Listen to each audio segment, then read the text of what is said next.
ഷവറിന്റെ ചുവട്ടിൽ നിന്ന് അവൾ തലയിലൂടെ വെള്ളം ഒഴുക്കിയിട്ടും അവളുടെ മനസ്സ് ശാന്തമായില്ല.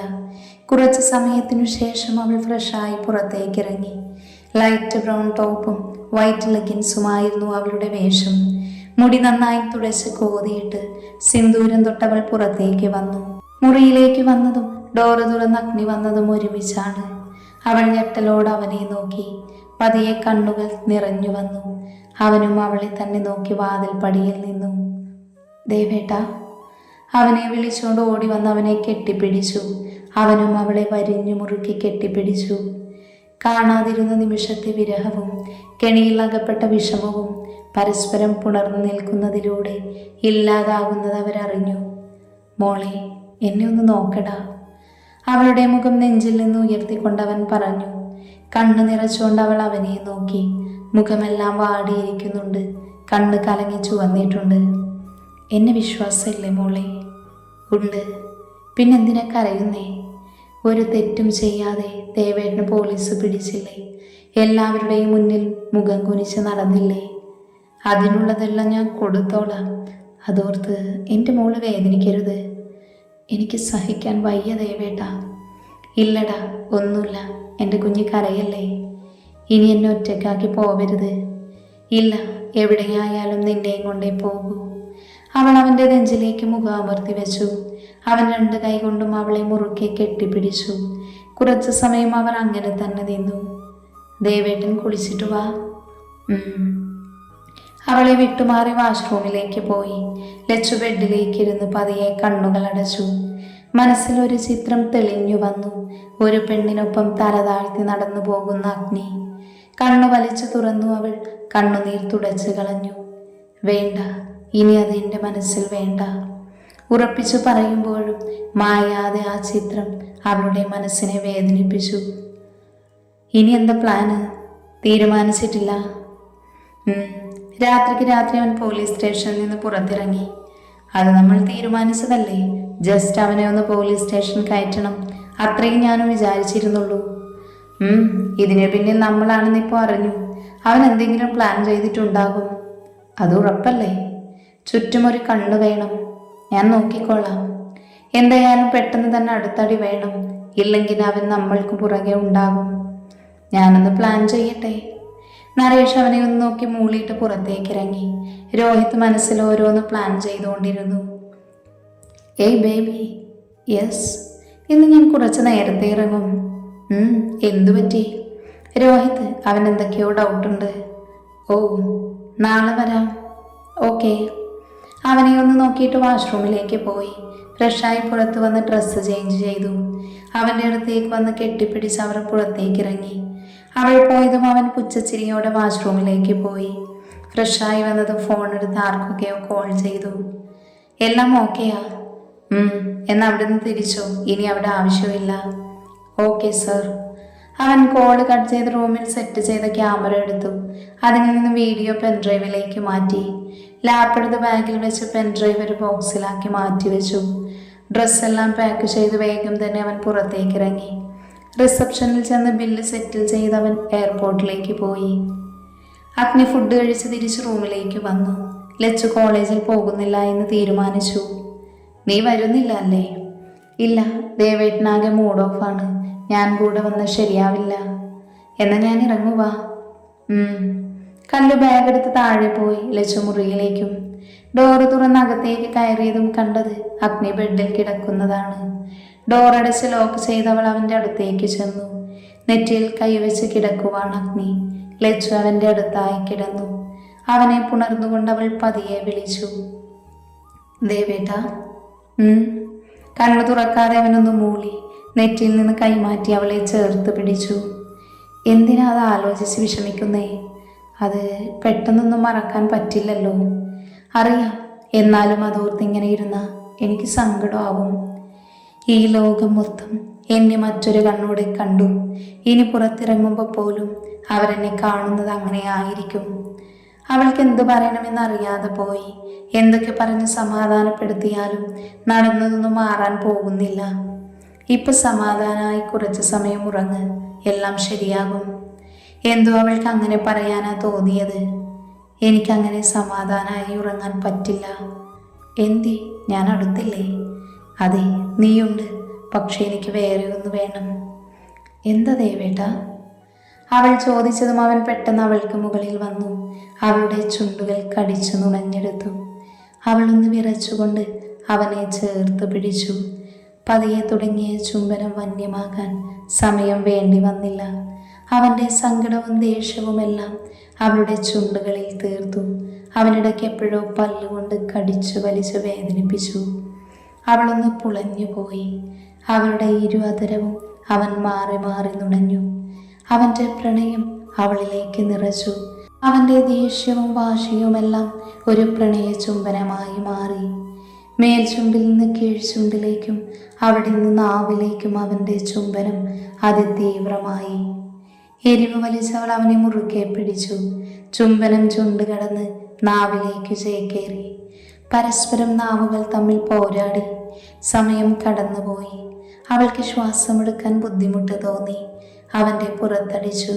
അവളുടെ ബുദ്ധിമുട്ട് മനസ്സിലാക്കിയവൻ ഒന്നുകൂടെ അമർത്തി ചുംബിച്ച് കഴുത്തിലേക്ക് മുഖം പൂഴ്ത്തി വെച്ചു. അവൾക്കിതപ്പോടെ അവൻ്റെ തലയിൽ കൈവച്ചു. കഴുത്തിൽ അവൻ്റെ ചുണ്ടും നാവും അലഞ്ഞു നടന്നു. അവളുടെ പതുപതുത്ത മേനിയിൽ അവൻ്റെ അതരം അവിടെ സ്ഥാനം പിടിച്ചു. അവളുടെ മണം പോലും അവനെ മത്തു പിടിപ്പിക്കുന്നതായിരുന്നു. കഴുത്തിന് ചുറ്റും അവൻ്റെ ചുണ്ടും നാവും അലഞ്ഞു നടന്നു. ഇടയ്ക്ക് പല്ലുകൾ കൊണ്ട് അവളെ വേദനിപ്പിച്ചു. ദേവേട്ടാ. അവളുടെ വിളിയിലൊന്ന് മൂളിക്കൊണ്ടവൻ കഴുത്തിൽ നിന്ന് മാറിലേക്ക് നീങ്ങി. അവൾ വിറച്ചുകൊണ്ട് അവൾ മുറുക്കെ പിടിച്ച ഡ്രസ്സിന് പുറമെ അവിടെ കടിച്ചെടുത്തു. അവളിൽ നിന്ന് സീൽക്കാരം ഉയർന്നതും അവനിൽ ആവേശമായി. പതിയെ ഉമ്മ വെച്ചും കടിച്ചും അവൻ അവിടെ മാകെ നനച്ചു കുതിർത്തു. ശ്രീ, ഇതഴിക്കട്ടെ പെണ്ണെ. കിതപ്പോടെ അവൻ മുഖം ഉയർത്തി അവളോട് പറഞ്ഞു. വേണ്ട പ്ലീസ് പെണ്ണെ, എനിക്ക് വേണം ഇപ്പോൾ. അവൾ പതിയെ തലയാട്ടി. അവൻ അവളെ പിടിച്ചെഴുന്നേൽപ്പിച്ചു. ടോപ്പിൽ കൈവച്ചതും അവൾ മുഖം പതിയെ താഴ്ത്തി. അവൻ തലവഴി അതടിച്ചെടുത്തു. അവൾ കൈ രണ്ടും കൊണ്ട് മാറുമറച്ചു. അവൻ്റെ കണ്ണവിടെ തന്നെ ആയിരുന്നു. അവളെ പതിയെ ബെഡിലേക്ക് കിടത്തി. കൈ രണ്ടും ബലം പിടിച്ച് മേലേക്ക് ഉയർത്തി വെച്ചു. അവൻ മുഖം അവിടെ പൂഴ്ത്തി വെച്ചു. ദേവേട്ട. അവൾ വിറച്ചുകൊണ്ട് അവനെ വിളിച്ചു. അതൊന്നും അറിയാതെ ആവേശത്തോടെ അവിടെ ഉമ്മ വെച്ചും കടിച്ചും അവൻ മുന്നേറിക്കൊണ്ടിരുന്നു. കുറച്ച് സമയത്തിനു ശേഷം അവൻ്റെ മുഖം വയറിലെത്തി. അവിടെ ഉമ്മ വെച്ച് പുക്കിൾ ചുഴിയിൽ നാവിറക്കി. പെണ്ണെ. അവൻ വിളിച്ചുകൊണ്ട് രണ്ട് കൈയും മാറിൽ അമർത്തി പിടിച്ച് വയറിൽ ഉമ്മ വെച്ചു. പതിയെ മുഖം ഉയർത്തി അവളെ ഒന്ന് നോക്കിക്കൊണ്ട് മാറിൽ മുഖം വെച്ച് അവളെ പുണർന്നു കിടന്നു. എന്തൊരു സോഫ്റ്റാണ് പെണ്ണെ നിന്റെ ശരീരം മുഴുവനും, പ്രത്യേകിച്ച് ഈ ദളങ്ങളിൽ, ഈ മാംസങ്ങളിൽ. അത് വല്ലാത്തൊരു ലഹരിയാണ് പെണ്ണെ, പറഞ്ഞറിയിക്കാൻ പറ്റാത്തൊരനുഭൂതി. അവൾക്കിതപ്പോടെ അവൻ്റെ സംസാരം കേട്ട് തലയിൽ തലോടിക്കൊണ്ടിരുന്നു. അവൾ വിറച്ചു പോയിരുന്നു. അവൻ്റെ പ്രവൃത്തിയിലും അതിലുപരി അവൻ്റെ സംസാരത്തിലും. അങ്ങനെ കിടന്നെപ്പോഴോ അവർ ഉറക്കം പിടിച്ചു. രോഹിത് ഭ്രാന്ത് പിടിച്ച പോലെ നടക്കുവാണ്. അഗ്നിക്ക് കൊടുക്കാനുള്ള പണി എത്ര ആലോചിച്ചിട്ടും അവന് കിട്ടുന്നില്ല. ഇവളിത് എവിടെ പോയി കിടക്കുവാ? രേഷ്മ ഇതുവരെ വരാത്തതിലുള്ള ദേഷ്യമുണ്ട്. ഫോൺ അടിക്കുന്നത് കേട്ട് അവൻ ആരാണെന്ന് നോക്കി. അറിയാത്ത നമ്പർ ഒന്ന് ആലോചിച്ചിട്ട് കോൾ അറ്റൻഡ് ചെയ്തു. ഹലോ മിസ്റ്റർ രോഹിത്, അടുത്ത് എന്ത് പണി തരാമെന്ന് ആലോചിക്കുവാണോ? മറുപുറം ആരാണെന്ന് മനസ്സിലായതും അവൻ പല്ല് കടിച്ചു. നിനക്കെന്താ വേണ്ടേ? എനിക്കൊന്നും വേണ്ട. നിനക്കെന്തെങ്കിലും വേണോ? നീ കുറിച്ച് വെച്ചോ, അടുത്ത അടിയിൽ നീ വീഴും, അതുറപ്പാ. നോക്കാം ആരാണ് വീഴുന്നതെന്ന്. അത്രയും പറഞ്ഞ് മറുപടി കേൾക്കാതെ അവൻ കോളി കട്ട് ചെയ്തു. ഛേ! ഫോൺ വലിച്ചെറിഞ്ഞ് അവൻ ദേഷ്യത്തിൽ ടേബിളിൽ ഉണ്ടായിരുന്നതെല്ലാം തട്ടിത്തെറിപ്പിച്ചു. ഇതേ സമയം കോളേജിൽ. ഏട്ടനും ഓക്കെ അല്ലേ? അതെ, പക്ഷെ ആരോടും അങ്ങനെ മിണ്ടിയില്ല. എന്നാലും ആരാ ഇങ്ങനെ പണി തന്നേ? അറിയില്ല. ആരായാലും അവരുടെ കാര്യത്തിൽ തീരുമാനമാകും. ലച്ചു, അവൾ ഏട്ടനെ കാണുന്നവരെ കരഞ്ഞോണ്ടിരിക്കുവായിരുന്നു. ഏട്ടൻ വന്നപ്പോൾ ഓക്കെയായി. ഏട്ടനും അവൾക്കും എപ്പോഴും പ്രശ്നങ്ങളാണല്ലോ. അതെ, ഇതിനൊക്കെ എപ്പോഴാണ് അവ അവസാനമാകുന്നത്? ആവോ, ഏട്ടനാകെ വിഷമത്തില. എന്ത് ചെയ്യാനാ? ഇത് ചെയ്തവർക്ക് വൈകാതെ ഏട്ടൻ കൊടുത്തോളും. സത്യം. എന്നാലും അവൻ ഇങ്ങനെയുള്ളവനായിരുന്നു. ആവോ, നമ്മുടെ മോള് രക്ഷപ്പെട്ടു. ഛേ, എന്നാലും നാണക്കേടായി. ആ പെണ്ണിന്റെ കാര്യം കഷ്ടത്തിലായല്ലോ. അവൾ അങ്ങോട്ട് കൊടുത്താലൊരു സങ്കടമുണ്ടായിരുന്നു. ഇതോടെ അത് മാറി. പുറത്തുനിന്ന് ആരോ വിളിക്കുന്നത് കേട്ട് അവൻ പുറത്തേക്ക് ഇറങ്ങി ചെന്നു. ആ, എന്താടോ? ഒരു പോസ്റ്റ് ഉണ്ട്. പോസ്റ്റ്മാൻ ബാഗിൽ നിന്നൊരു ലെറ്റർ എടുത്തു. ഇതാ. ശിവ അത് വാങ്ങി പൊട്ടിക്കാൻ തുടങ്ങി. ഇവിടെ ഒരു സൈന് വേണം. ഒരു പേപ്പർ നീട്ടി അയാൾ പറഞ്ഞു. ശിവൻ ഒപ്പിട്ട് കൊടുത്തു. എന്താ ശിവേട്ടാ? അറിയില്ല, നോക്കട്ടെ. ശിവൻ അത് പൊട്ടിച്ചു വായിച്ചു. അയാളുടെ കണ്ണ് മിഴിഞ്ഞു വന്നു. നെഞ്ചിൽ കൈവച്ച് അയാൾ നിലത്തേക്ക് വീണു. ശിവേട്ടാ!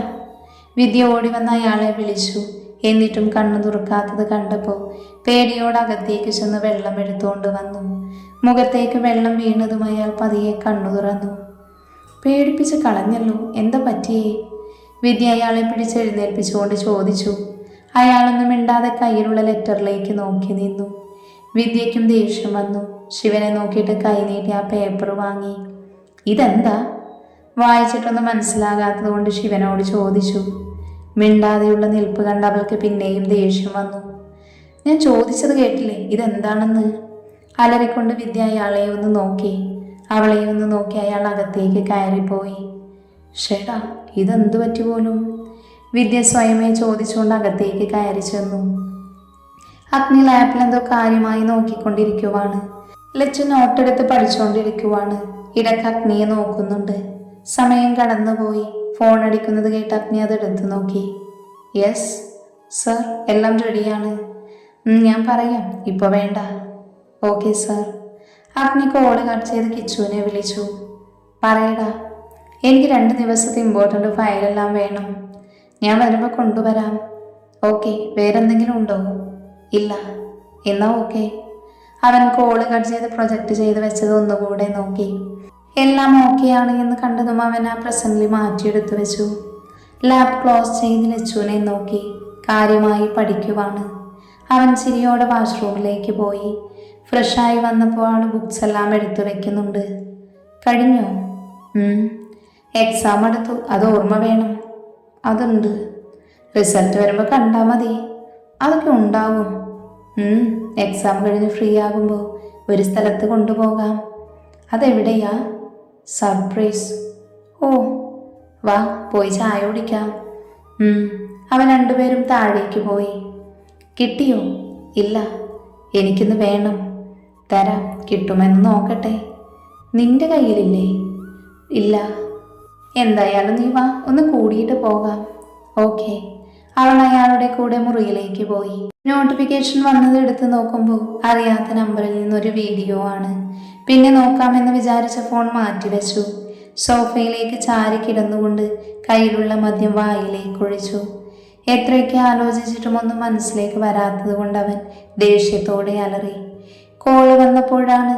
ആരാണ് എന്ന് നോക്കാതെ അവൻ കോൾ അറ്റൻഡ് ചെയ്തു. ഹലോ. ഹേയ് രോഹിത്. ആരാ? ഓ, എന്നെ മനസ്സിലായില്ലേ? ഇല്ല. ഒന്ന് ഓർത്ത് നോക്കുന്നേ. എനിക്ക് മനസ്സിലായില്ല. ആരാന്ന് പറ, ഞാൻ കുറച്ച് ടെൻഷനിലാ. ഓ സോറി, ഞാൻ സോഫിയ. ഏത്? നിന്റെ കോളേജ് മേറ്റ് സോഫി. ഇത്ര വേഗം മറന്നോ നീ? ഓ മനസ്സിലായി. ഞാനിവിടെ ഹോട്ടൽ പാലസിലുണ്ട്. ഇവിടെ വന്നപ്പോഴാണ് നിന്നെ ഓർമ്മ വന്നേ. അതുകൊണ്ട് വിളിച്ചതാ. നീ ടെൻഷനിലാണല്ലോ, എന്നാൽ പിന്നെ വിളിക്കാം. ഏയ് കുഴപ്പമില്ല, നീ പറഞ്ഞു. ഏയ് ഒന്നുമില്ല, നീ ഫ്രീ ആണെങ്കിൽ വാ. 10 മിനിറ്റ്സ്. ഓക്കെ. കോള് കട്ട് ചെയ്ത് അവനൊന്ന് ഫ്രഷായി പുറത്തേക്ക് ഇറങ്ങി. ഡോറ് ബെല്ലടിച്ചതും വാതിൽ തുറന്നു വന്നു. അവൻ അകത്തേക്ക് നോക്കിയപ്പോൾ കണ്ണ് മിഴിഞ്ഞു പോയി.